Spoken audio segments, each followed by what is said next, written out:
চিন্ময় কৃষ্ণ দাসের বক্তব্য এবং কৃতকর্মের জন্য ইসকন বাংলাদেশ কোনোভাবেই দায়ী নয়।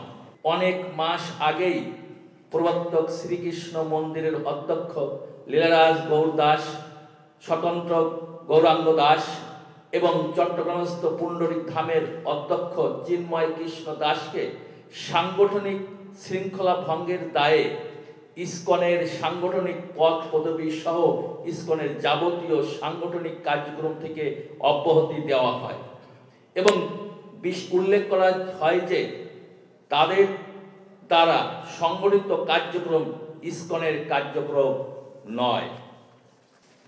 এছাড়াও গত ৩রা অক্টোবর ২০২৪ ইংরাজি তারিখে অফিসিয়াল বিবৃতির মাধ্যমে জানানো হয় যে চিন্ময় কৃষ্ণ দাস, চন্দন কুমার ধর ইসকন বাংলাদেশের মুখপাত্র নন, তাই তার বক্তব্য সম্পূর্ণ তার ব্যক্তিগত।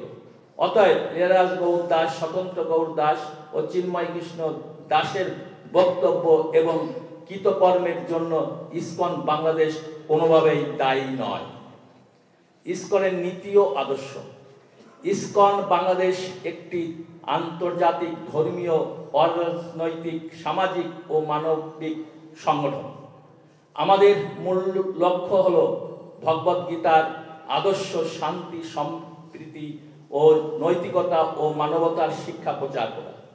আমরা বরাবরই রাষ্ট্রীয় আইন, সংবিধান এবং সামাজিক শৃঙ্খলার প্রতি শ্রদ্ধাশীল।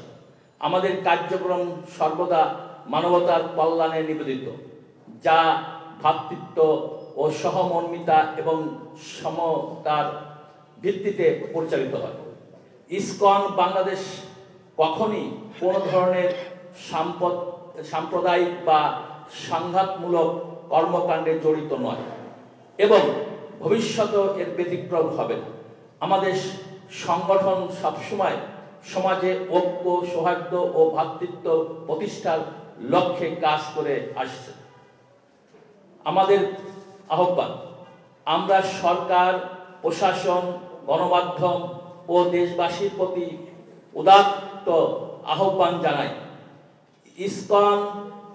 ইসকন বাংলাদেশের বিরুদ্ধে চলমান মিথ্যা ও বিভ্রান্তিমূলক প্রচারণার সঠিক তদন্ত করে প্রকৃত সত্য উদ্ঘাটন করে যথাযথ ব্যবস্থা গ্রহণ করুন। ২ নম্বর, যারা উদ্দেশ্যমূলকভাবে আমাদের সংগঠনের সুনাম ক্ষুণ্ণ করেছে তাদের বিরুদ্ধে কার্যকর ব্যবস্থা গ্রহণ করুন।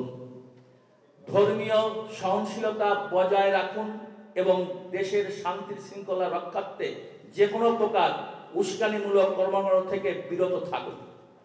সমাজের শান্তি, ৪ নম্বর হচ্ছে সমাজের শান্তি, সম্প্রীতি এবং স্থিতিশীলতা বজায় রাখতে সবাই একযোগে কাজ করুন।